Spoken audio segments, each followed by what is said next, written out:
오늘의 주요 뉴스입니다. 정부가 최근 지역의료 강화 대책을 발표했습니다.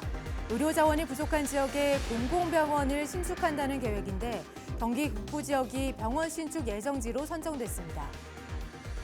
15일 새벽 5시 반쯤 의정부시의 한 모텔에서 불이 났습니다.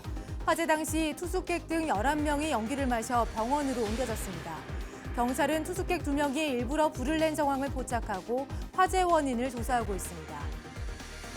포천에서 인천국제공항을 운행하는 7,600번 노선이 14일 개통됐습니다. 7,600번 공항버스는 하루 4번 운행됩니다.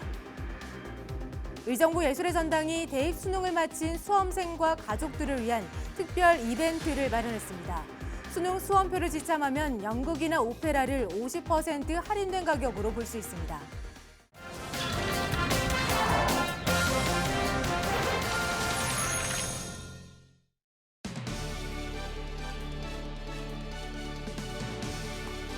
시청자 여러분 안녕하십니까? 헬로티비 뉴스 나라입니다. 정부가 최근 지역 의료 강화 대책을 발표했습니다. 우리 지역인 의정부와 양주, 동두천, 연천이 포함됐는데요. 중증질환 입원 진료가 쉽지 않았던 지역 주민들에겐 반가운 소식이죠. 지역 의료 강화로 그동안 의료 사각지대에 놓였던 북부 지역 주민들이 혜택을 받을 것으로 보입니다. 김소영 기자가 보도합니다. 보건복지부가 지역 의료 격차를 줄이기 위해 지난 11일 믿고 이용할 수 있는 지역 의료 강화 대책을 발표했습니다. 의료 자원이 부족한 지역에는 공공병원을 신축, 증축하고 지역 심뇌혈관 질환센터와 지역 응급의료센터 등 필수 의료 자원을 확충한다는 내용입니다. 전국을 9개 권역으로 나눠 공공병원 신축을 추진하는데 그중 경기 북부 지역은 의정부권으로 분류돼 공공병원 신축 지역에 포함됐습니다. 의정부권에 속하는 지역은 연천과 동두천, 양주, 의정부 4곳입니다. 포천은 진료기능 강화 필요 지역으로 분류됐습니다. 그동안 경기도의회, 특히 북부 지역 의원들은 공공거점병원 유치를 위한 TF를 구성하고 포럼을 개최하는 등 경기 북부 지역의 의료 강화를 강조해온 만큼 이번 복지부의 계획은 반기는 분위기입니다. 기존에 논의된 내용을 바탕으로 노후화된 의정부 경기도 의료원 시설 개선과 공공병원 신축을 통해 의료 사각지대에 놓인 주민들에게 혜택을 줘야 한다는 것. 의정부 병원은 어차피 저희가 지금 논의하고 있는 게 그대로 놔두고 지금 오래된 건물은 뭐 건물들에도 그래도 쓸 수 있는 거는 뭐 리모델링을 해서 그 전문 병원으로 전환시키고 그리고 정부가 발표한 대로라면 의정부 진료권인 그 의정부가 아닌 다른 뭐 양주, 연천, 동두천 그쪽에다가 새로 신축을 하는 방향으로 가야 되는 거죠. 아직 지역 의료 강화 대책의 구체적인 계획은 나오지 않았습니다. 따라서 의정부권에 포함된 4개 시군 중 어디에 공공병원이 신축될지는 조금 더 지켜봐야겠습니다.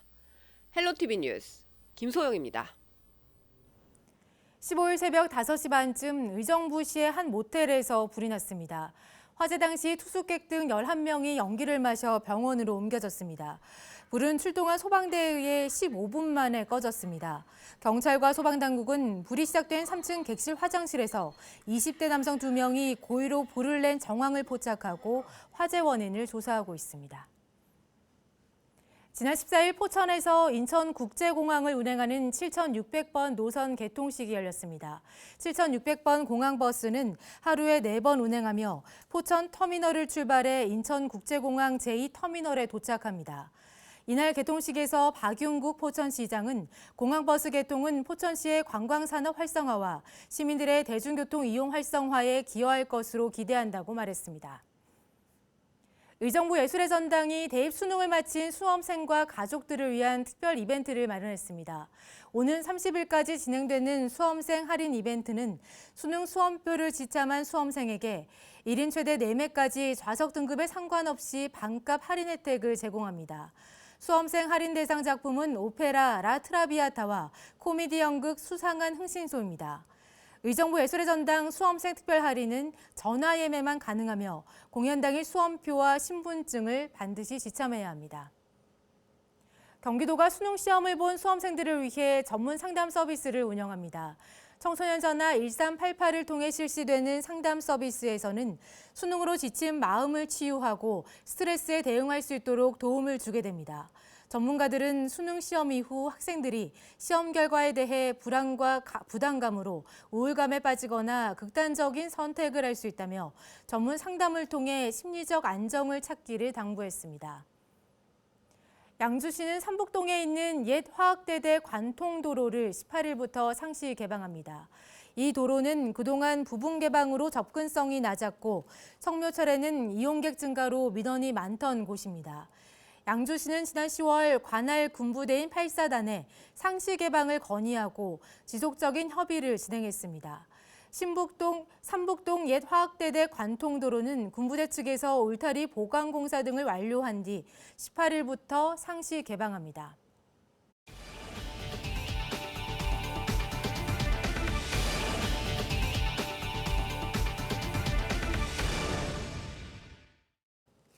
의정부시는 재난안전 취약시설에 대한 안전점검을 실시합니다. 의정부시는 안전관리자문단과 함께 14일부터 다음 달 13일까지 재난취약시설의 현장점검 지원과 각종 안전대책 자문 등 재난 예방을 위한 활동을 진행할 계획입니다. 의정부시는 분야별 전문가로 구성된 안전관리자문단의 분야별 안전점검을 통해 안전지킴이 역할에 최선을 다할 것이라고 말했습니다. 최근 미세먼지에 대한 사회적 관심이 높아졌습니다. 각 지자체는 미세먼지 저감을 위한 대책을 마련하고 있는데요. 의정부시는 오늘 18일부터 내년 5월까지 비산먼지 발생 사업장 100여 곳을 특별 점검합니다. 점검 대상은 주로 비산먼지가 많이 발생하는 공사장입니다. 시는 대규모 공사장 27곳의 비상 연락망을 구축하고 비상 저감 조치 발령 시 이행 사항에 대해 지도할 계획입니다. 주요 점검 내용은 방진시설 설치 유무, 살수 조치 여부 등입니다. 시 관계자는 적발된 공사 현장은 행정처분이나 고발 등 관련법에 따라 조치할 예정이라고 밝혔습니다. 포천시는 2019년 건축사 간담회를 가졌습니다. 이번 간담회에는 포천 지역 건축사회 소속 건축사 30여 명이 참석해 조경식재와 건축공사장 가설 울타리 설치 등을 주제로 의견을 나눴습니다. 이날 간담회에서 포천 지역 건축사회는 대진대학교 건축학과와 포천고등학교에 장학금을 전달하고 취약계층 주거환경 개선 G하우징 사업을 위해 지원금을 기탁했습니다. 올해 지역경제 활성화와 일자리 창출에 힘써온 경기도 중소기업 10개사가 표창을 받았습니다. 경기도는 지난 14일 열린 2019 경기 중소기업인의 날 행사에서 모범기업 10곳에 표창을 수여했습니다.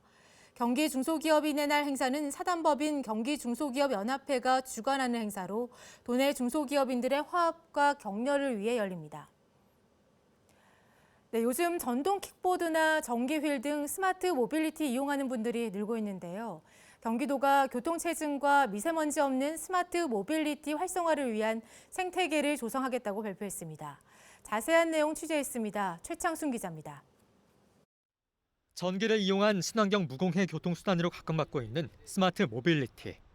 시장 규모도 점차 증가해 2022년엔 20만 대가 보급될 것으로 예상됩니다. 경기도가 경기도형 스마트 모빌리티 비전과 전략을 발표했습니다. 스마트 모빌리티 환경 구축을 통해 교통 혼잡과 자동차 배기가스로 인한 대기 오염을 줄이는 게 목표. 먼저 늘어나는 스마트 모빌리티 수요에 비해 빈약한 인프라 구축에 힘씁니다. 가이드라인 마련을 위한 연구 용역과 함께 3기 신도시로 추진되는 남양주 왕숙과 하남 교산, 고양 창릉, 부천 대장 등의 스마트 모빌리티 인프라를 구축합니다. 지난 8일부터 스마트 모빌리티 공유 서비스 실증 특례를 통해 화성 동탄 이신도시의 자전거 도로에서 전동 킥보드를 탈 수 있게 됐고 다음 달엔 시흥시와 산단에서도 가능합니다.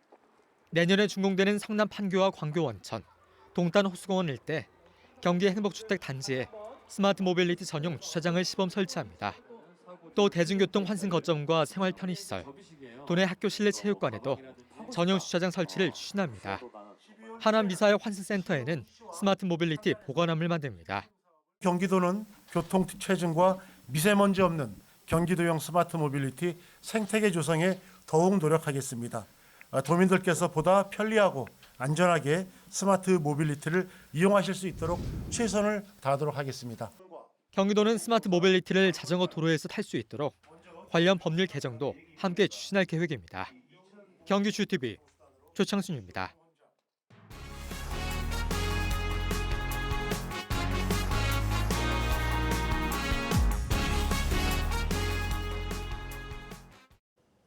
경기도가 긴급복지사업 대상 선정 기준을 완화했는데요.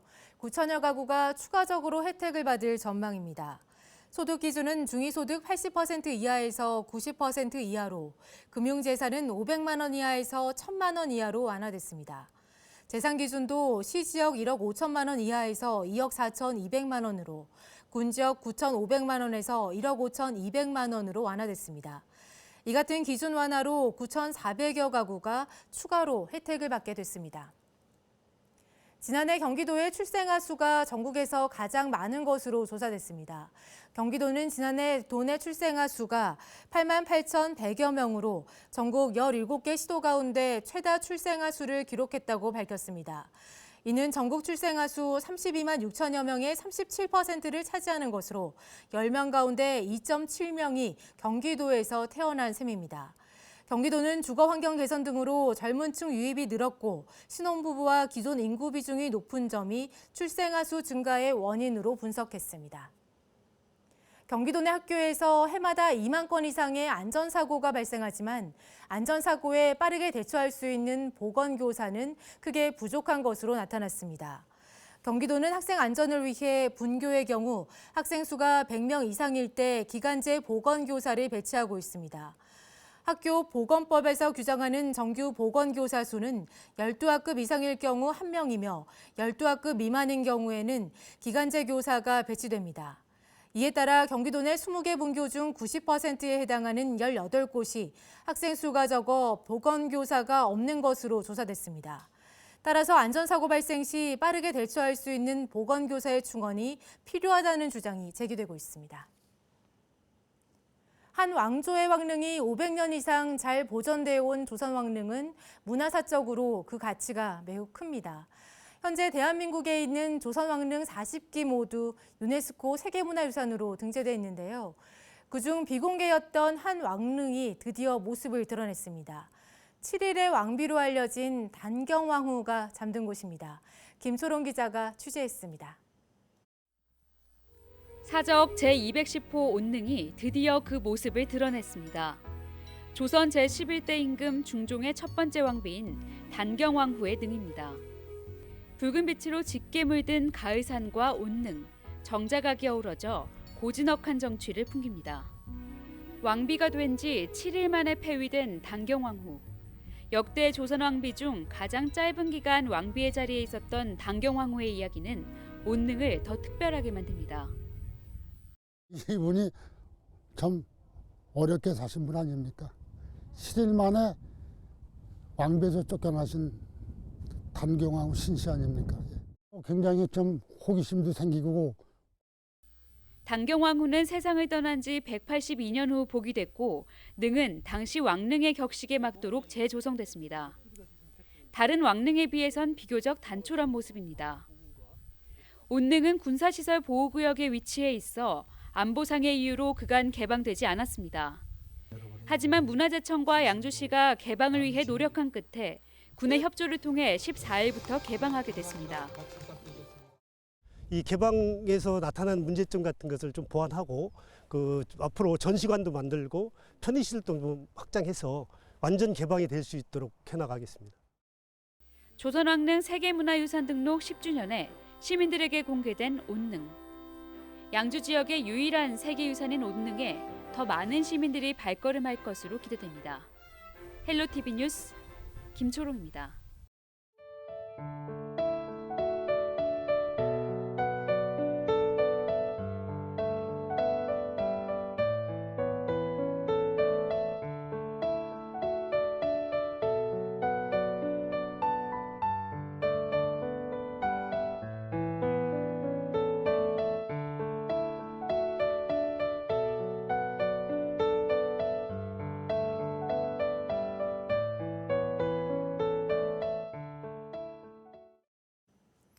이상으로 헬로티비 뉴스 나라를 마치겠습니다. 저희는 언제나 지역 주민 여러분 곁에 있습니다. 시청해주신 여러분 고맙습니다.